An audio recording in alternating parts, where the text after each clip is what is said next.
L'Afrique, longtemps ignorée, aujourd'hui courtisée. Le continent africain a longtemps été ignoré, méprisé et ostracisé sur la scène internationale et n'avait aucune voix au chapitre dans le concert des nations. Tout se passe comme si l'Afrique était une valeur d'ajustement, un trésor à cacher, un faire-valoir pour attaquer l'autre, le concurrent, un terrain pour mesurer la misère par les institutions internationales ou multilatérales, mais jamais comme un territoire avec des habitants, une histoire, une civilisation, une population nombreuse et en croissance.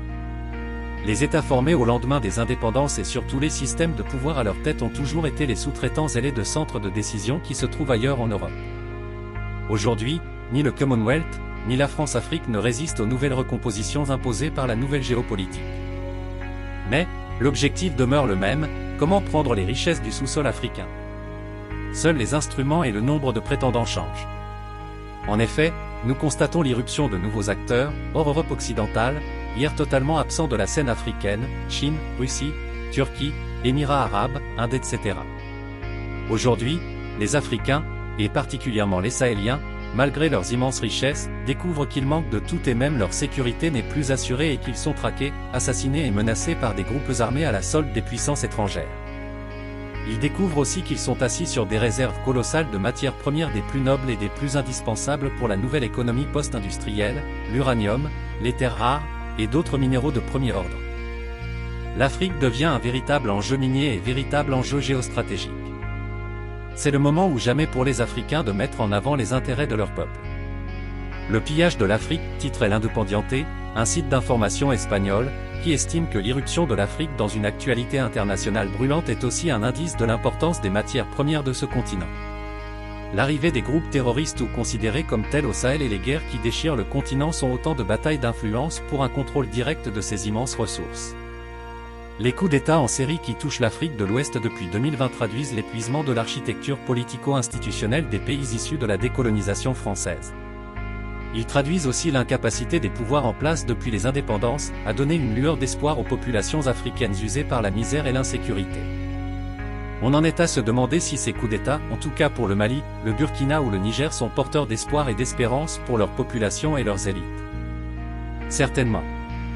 Car les Africains ont depuis longtemps touché le fond et ces coups d'État sont le résultat des situations sociales, économiques et sécuritaires asphyxiantes et effroyablement dangereuses pour les populations. En tout état de cause, la situation ne peut plus durer. Depuis 2022, pas moins de 4 conférences au sommet ont été organisées pour montrer aux Africains qu'on veut les aider dans un cadre ou un autre, d'un partenariat stratégique, gagnant-gagnant, mélange d'intérêts économiques et compassion pour les habitants, d'abord les ex-puissances coloniales, l'Union européenne, la Turquie, suivie par la Chine et la Russie. C'est pour dire combien le continent africain est courtisé par les puissances occidentales et les pays émergents. Mais, il faut rester lucide.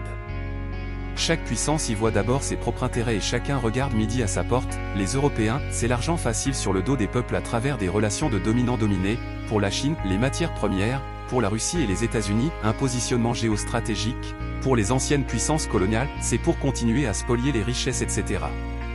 Paradoxalement, au moment où les pays lointains courtisent l'Afrique, les États africains se livrent entre eux à des conflits et vivent des crises politiques extrêmement dangereuses. Des régions se referment sur elles-mêmes, des États africains inféodés à des puissances concurrentes, conflits larvés entre pays voisins, revendications indépendantistes des minorités, terrorisme, etc. En clair, ce sont les divisions et les dispersions qui minent le continent africain. L'exemple le plus frappant est le vote, ces derniers jours, aux Nations Unies des États africains pour le projet présenté par la Russie pour un cessez-le-feu immédiat à Gaza. Ces États africains se sont abstenus au même titre que les anciennes puissances coloniales. Une question, ces pays-là sont-ils réellement indépendants? Comment des pays colonisés ayant vécu des siècles d'exploitation, de racisme et de mépris aient pu voter dans le même sens que les pays colonisateurs? Pire encore, comment se fait-il qu'aucun État africain n'a apporté son soutien direct au président brésilien, Lula, après sa déclaration d'Addis Abeba?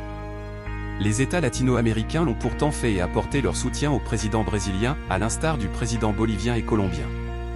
Il est donc évident que l'Afrique est divisée même pour des problèmes qui les concernent directement. Certains États africains continuent ouvertement à entretenir des relations avec Israël, d'autres le font discrètement, seule l'Afrique du Sud a rompu les relations. Ce qui n'augure rien de bon sur la cohésion politique et sur l'avenir de l'Afrique. Entre visées économiques et géostratégiques des pays étrangers à long terme et recomposition intracontinent des alliances des États africains à court terme, les intérêts des Africains seront, encore une fois de plus, entre les mains des autres.